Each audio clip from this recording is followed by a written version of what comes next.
नहीं दिखाएंगे ईरान का परमाणु बम, ट्रंप नेतन्याहू को कालिबाफ का चैलेंज।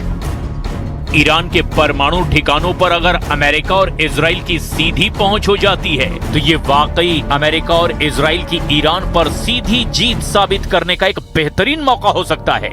लेकिन मौजूदा हालात में ईरान ने अपने तेवर दिखाकर फिर साबित कर दिया कि ईरान रत्ती भर भी झुकने वाला नहीं है। जरा खबर को समझ लीजिए। अमेरिका अंतर्राष्ट्रीय परमाणु एजेंसी IAEA की आड़ में ईरान के परमाणु प्रोग्राम पर क्या नकेल कसने की कोशिश कर रहा है और कैसे ईरान अमेरिका और इजराइल के इस परमाणु पंजे से खुद को बचाने में जुटा हुआ है। ईरान ने IAEA को परमाणु ठिकानों तक पहुंच देने से अब साफ इनकार कर दिया है। ईरानी संसद के स्पीकर मोहम्मद बाकर कालिबाफ ने एक ऐसा बयान दे दिया जिसे सुनकर अंतर्राष्ट्रीय परमाणु एजेंसी IAEA, राष्ट्रपति ट्रंप और प्रधानमंत्री नेतन्याहू के भी होश उड़ चुके हैं। मोहम्मद बाकर कालिबाफ ने दो टूक कह दिया कि ईरानी कानून इस बात की इजाजत कतई नहीं देता कि IAEA ईरान के 3 परमाणु ठिकानों का दौरा करे। ईरान के इस्फान, फोर्दो और नतांज परमाणु ठिकाने ईरान के परमाणु कार्यक्रम के मजबूत स्तंभ माने जाते हैं। तीनों तकनीकी रूप से एक दूसरे से जुड़े हुए हैं। इनके बिना ईरान का परमाणु ढांचा अधूरा है। अमेरिका और ईरान चाहते हैं कि IAEA के जरिए ईरान के इस्फान, फोर्दो और नतांज का पूरा कच्चा चिट्ठा सामने आ जाए। IAEA चाहता है कि वो ईरान की तीनों परमाणु साइट्स इस्फान, फोर्दो और नतांज का बारीकी से निरीक्षण करे और पता लगाए कि आखिर ईरान का 440 किलो 60% संवर्धित यूरेनियम कहां छिपा है।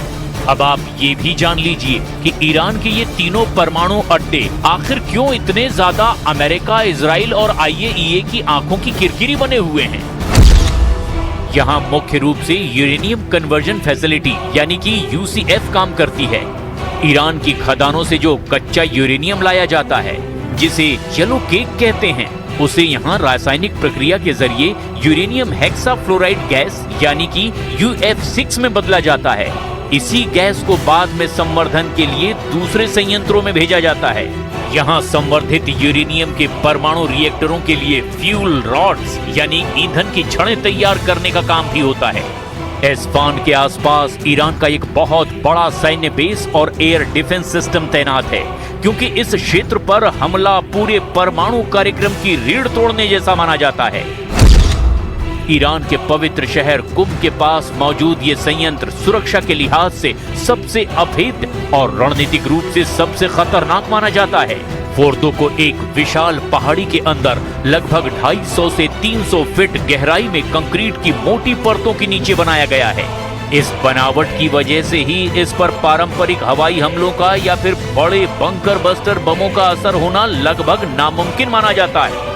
यहाँ आधुनिक और एडवांस सेंट्रीफ्यूज जैसे IR6 के जरिए यूरेनियम को सीधे 60% या उससे ज्यादा शुद्धता तक समृद्ध किया जाता है, जो मेडिकल रिसर्च के नाम पर सैन्य स्तर के बेहद करीब है। नतांज न्यूक्लियर फैसिलिटी ये ईरान का सबसे बड़ा केंद्रीय और मुख्य यूरेनियम संवर्धन संयंत्र है, जो इस्फान प्रांत के अंतर्गत ही नतांज शहर के पास मौजूद है। नतांज में बड़े पैमाने पर औद्योगिक स्तर पर यूरेनियम संवर्धन होता है।